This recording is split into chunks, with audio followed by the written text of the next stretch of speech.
வேதங்களின் தலைவனான வேதராஜனாய் விளங்கும் எம்பெருமான் ஸ்ரீமன் நாராயணன் வேத ஸ்வரூபமாய் விளங்கும் கருடன் மீது அமர்ந்து வேதத்தில் உயர்ந்ததாய் சொல்லப்படும் திரு அட்டாட்சர மந்திரமான ஓம் நமோ நாராயணாய என்னும் மந்திரத்தை உரைத்து மங்கை மன்னனை ஆழ்வாராக்கினார்.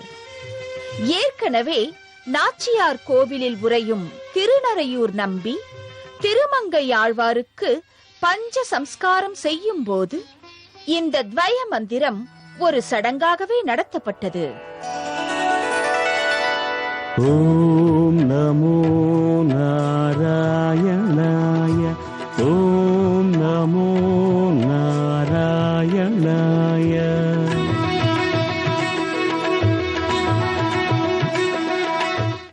அந்த திவ்ய தேசத்தில் எம்பெருமானின் கல்யாண திருக்கோலத்தை காண கல் கருட பகவான் தெற்கு நோக்கி எழுந்தருளியிருக்கிறார்.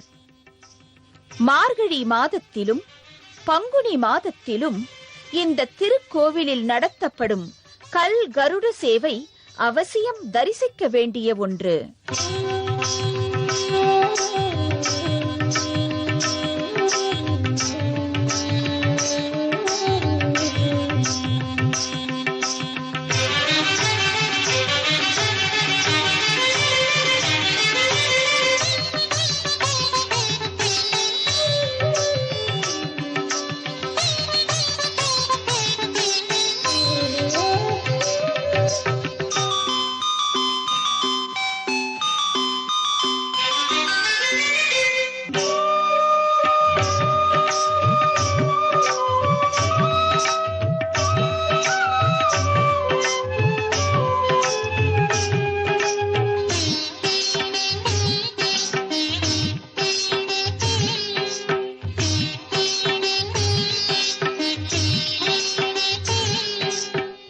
போலவே கர்நாடக மாநிலம் மேல்கோட்டை என்னும் திருநாராயணபுரத்திலும் பங்குனி மாதத்தில் நடக்கும் பிரம்மோற்சவத்தில் வைரமுடி சேவை அன்று கருடன் மீதமர்ந்து செல்வ நாராயணன் தன் பக்தர்களுக்கு திருவருளை வாரி வழங்குகிறார்.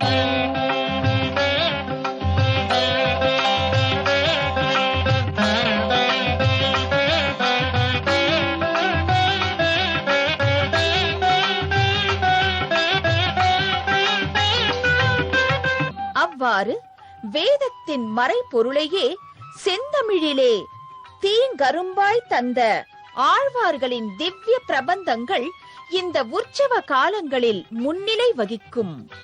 அதற்கு சான்றாக விளங்குவதே திருமங்கை ஆழ்வாரின் வேடுபரி உற்சவம்.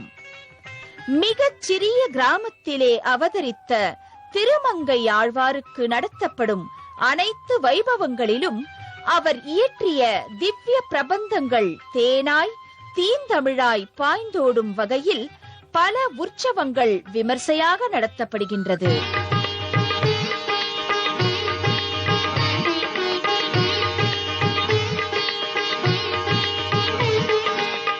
திருமங்கை ஆழ்வார் இயற்றிய பிரபந்தங்கள் 6.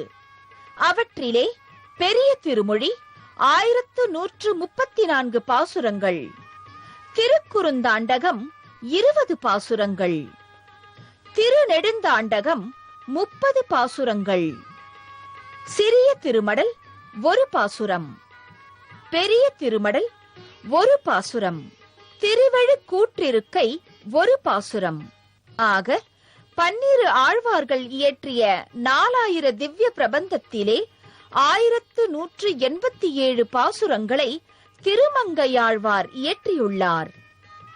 இந்த 1187 பாசுரங்களை கொண்டு 86 திவ்ய தேசங்களை மங்களாசாசனம் செய்துள்ளார் திருமங்கையாழ்வார். இந்த 86 திவ்ய தேசங்களும் இந்நில உலகிலே நேபாளம் முதல் இந்திய குமரி வரை அமைந்துள்ளது. தற்போதைய கால சூழ்நிலையிலே மிக எளிதாக இந்த திவ்ய தேசங்களை ஆழ்வார்களின் பாசுரங்களை கொண்டு நாம் தரிசித்து விட்டு வர முடியும்.